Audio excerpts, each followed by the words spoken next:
A verdade que vale custa trabalho, custa esforço. Né? Quer dizer, quanto tempo você dedicou a buscar essa sua verdade? 2 minutos? Então nós vamos te ouvir durante 2 minutos. Depois você cala a boca e vai embora. Alguns livros são best-sellers. Outros são divisores de águas numa cultura. O que motivou o seu autor a produzi-lo? Contra quem ele se levantou? Como o livro foi recebido?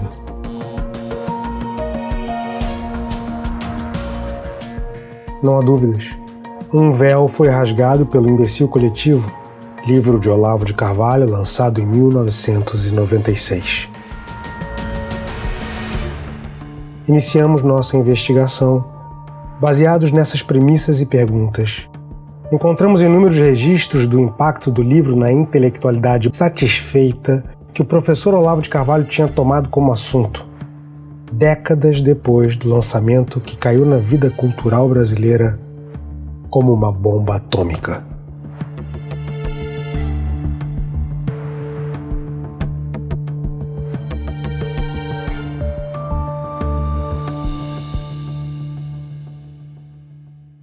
Toda essa geração de intelectuais eram todas pessoas muitíssimo respeitadas e aplaudidas e paparicadas do canal. Eles nunca tinham sido criticados, nunca ninguém lhes fazia uma pergunta que pudesse constrangê-los um pouquinho, está entendendo? Nunca tinham que justificar o que diziam. De repente, veio a cobrança toda e muito acima da capacidade de resposta que eles tinham.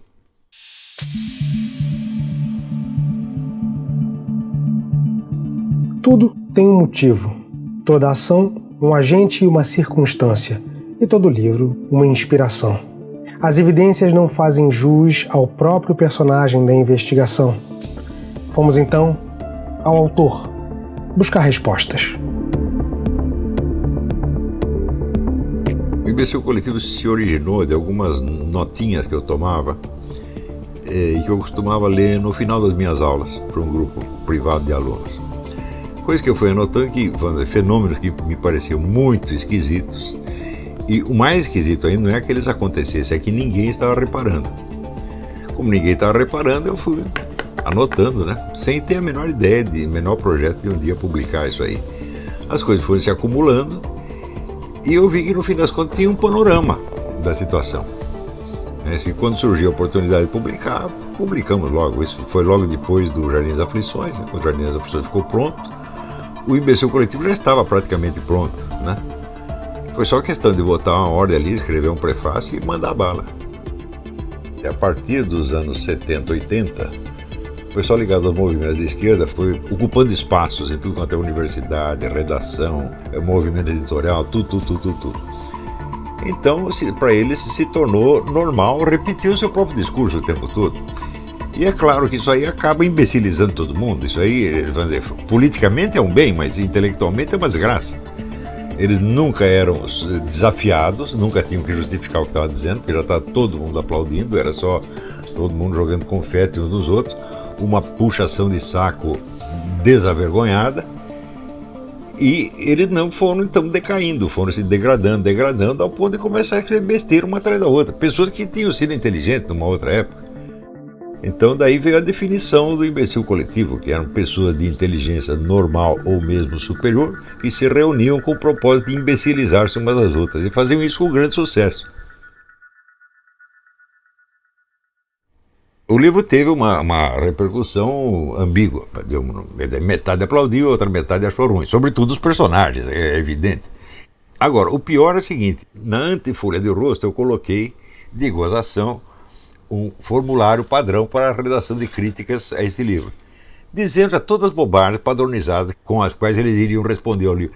E eles cumpriram aquilo à risca, mas igualzinho. Quer dizer, todo ele que o sujeito é um palhaço, ele vem e passa a atestado de que é um palhaço mesmo, tá entendendo? E no fim se saíram muito mal. E eles, como não estavam acostumados com ser desafiados, eles acharam assim, não, esse aí é um palpiteiro que chegou aí, a gente dá um peteleco nele, ele some.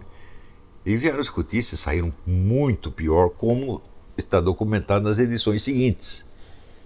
Quanto mais falar, mais se enrolavam, até que chegou ao ponto em que o Milton Temer, que era, eu acho que ele era secretário-geral do Partido Comunista, sei lá o quê, Ele disse assim, do Olavo de Carvalho não se fala.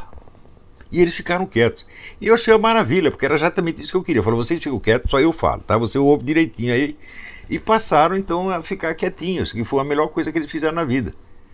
Poupando o público, né, de mais injeção de besteira na cabeça. Desde o lançamento do livro, muita coisa mudou no Brasil. A hegemonia intelectual da esquerda foi quebrada. De um abismo que parecia sem fim, surgiu uma oposição que tenta tomar pé no novo cenário e influenciar o curso das coisas. Mas teriam as lições do livro sido aprendidas? Nos anos 60 houve uma tremenda mutação na esquerda internacional. No Brasil, essas coisas levam um tempo para chegar, elas chegam com um certo atraso. Sobretudo na Europa, houve uma espécie de revisão geral da estratégia da esquerda e eles desistiram da ideia da revolução proletária e vieram com a ideia das minorias. Então, as minorias é qualquer grupo que você decida que ele está sendo prejudicado ou perseguido, qualquer grupo serve. O grupo pode ser definido racialmente, sexualmente, regionalmente, como você quiser, né? E essas minorias, então, a situação delas na sociedade é definida, segundo eles, por relações de poder e de dominação. Então começam a explicar toda a sociedade por relações de dominação. Falam, ora, as relações de dominação são um fator onipresente nas relações humanas, assim como tem muitos outros fatores onipresentes. Por exemplo, a energia elétrica, as ondas eletromagnéticas, né? O amor, etc., a linguagem, são fatores onipresentes. Então, onde você quiser localizar, ele sempre estará lá. Claro que isso intelectualmente é uma fraude. A reivindicação já não é mais de tipo proletário, não é o proletariado que vai fazer a revolução. São os discriminados. Discriminado o quê? Bandido, doente, maluco, prostituta, drogado, né? É claro que isso virou a cabeça da esquerda 100%. Naquela época, os intelectuais ainda não tinham, intelectuais de esquerda no Brasil ainda não tinham sido contaminados por isso. A geração de hoje é todinha assim. Eles acreditam em qualquer besteira que se diga. E nem percebem, vou dizer, quais são os resultados possíveis das suas ações.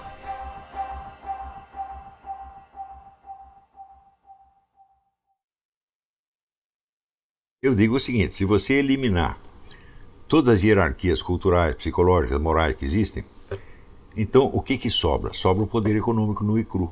Você não tem mais resistência cultural possível. Então todo esse movimento só está contribuindo para a glória da burocracia internacional e das megafortunas. Naquele tempo já havia alguns sinais sérios de retardamento mental que a gente via. Se você ler aquele capítulo sobre ideias vegetais, o sujeito que escreveu aquilo estava evidentemente num estado de decomposição, talvez induzido pela própria ingestão do chá que ele tanto estava louvando. Porque ele não conseguia distinguir entre o que era o chá e o que era a doutrina do tal do Santo Daime. Ele misturava as duas coisas, falava, mas o que é isto? Né? Então o sujeito já estava muito mal, mas hoje em dia o estado daquele sujeito é o estado normal. Eu não tenho a menor dúvida quando eu digo que praticamente todos os formadores de opinião estão dando palpite hoje no Brasil, estão no nível do retardado mental. Muito pior do que naquela época. Naquela época era uma espécie de intra-hipnose coletiva. Eles se paparicavam uns aos outros, se hipnotizavam e começavam a achar que eram pessoas maravilhosas. Hoje já não é assim. Hoje eles não precisam disso, eles já vêm imbecilizados de casa. Né?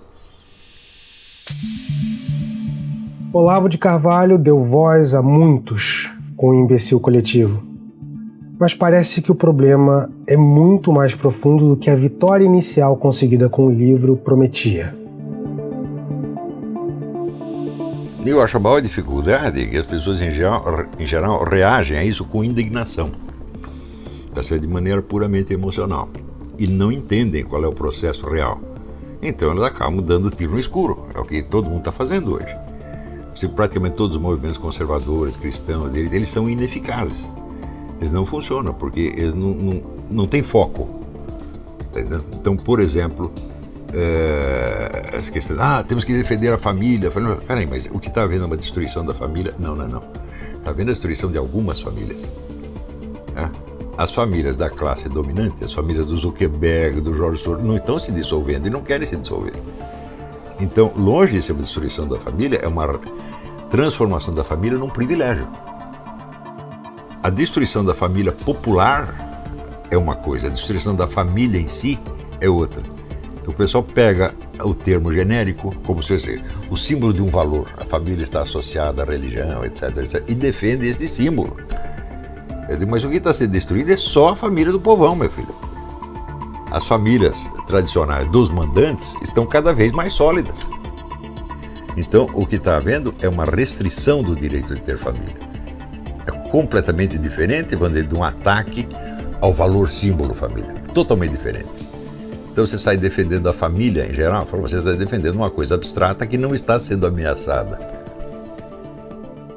E eu acho que a primeira coisa é ensinar as pessoas a ter o foco, contra que elas devem lutar. Você vê, eu uso exemplo assim você está caçando um urso, você vai atirar onde no urso? No urso inteiro? Não, só precisa acertar um lugarzinho. Se acertar o resto, não adianta, né? E é o que o pessoal está fazendo. Quer dizer, dá 50 tiros no urso, o urso continua vivo e os come.